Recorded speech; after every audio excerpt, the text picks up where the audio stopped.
سلام بچه ها، خوبین؟ خوشین؟ سلامتین؟ امیدوارم حال دلتون همیشه خوب باشه.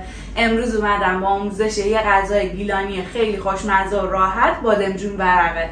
برای درست کردنش نیاز داریم به 1 عدد بادمجون، 2 عدد تخم مرغ، روغن، ادویه ها، نمک و فلفل و زردچوبه. خب اول پوست بادمجون رو میگیریم و بعد خردش میکنیم.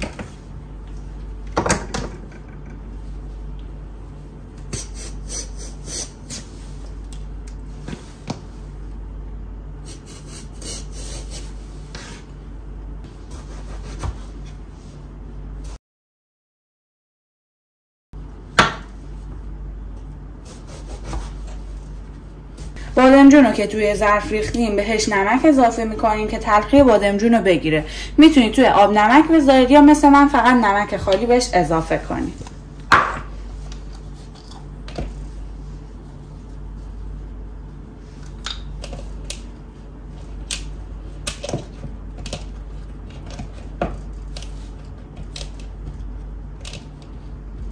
یه چند دقیقه میذاریم بمونه و بعد بادمجون رو سرخ میکنیم.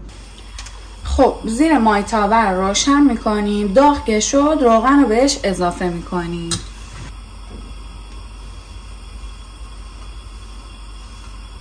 حالا بادمجون میذاریم داخل مایتابه که سرخ بشه.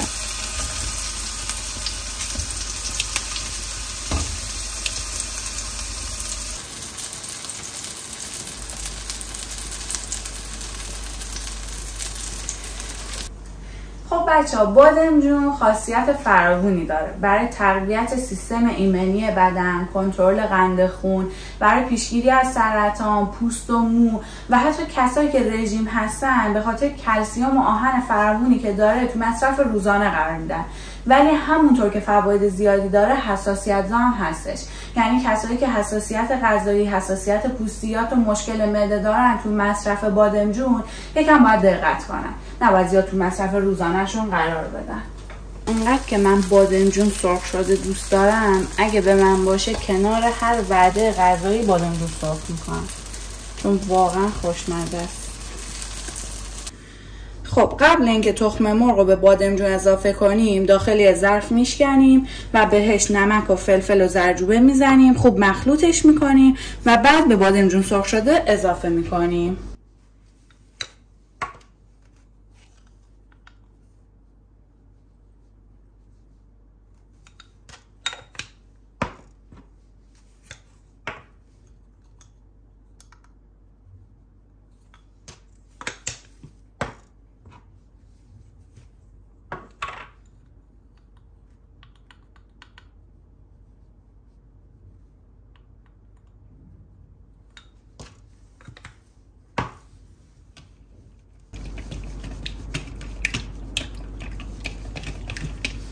خوب مخلوطش میکنیم. چون وقتی تخم مرغ رو بریزیم داخل مایتابه بعد بهش نمک فلفل اضافه کنیم خوب نمیتونیم هم بزنیم، حالا حالتش به هم میریزه. اینجوری جدا بهش اضافه کنیم و بعد داخل مایتابه بریزیم خیلی بهتر میشه.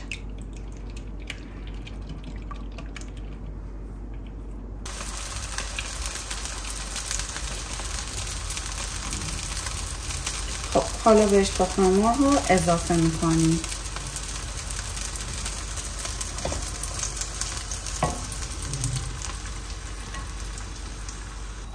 شعله‌اش رو کم میکنیم، درش هم میذاریم. خب اینم از بادمجون ورقه که آماده است. اینم از آموزش بادمجون ورقه. امیدوارم که از این آموزش لذت برده باشید. اگه دوست داشتید ما رو به دوستاتون معرفی کنید. لایک، کامنت، سابسکرایب یادتون نره. تا آموزش‌های بعد خدا نگهدار.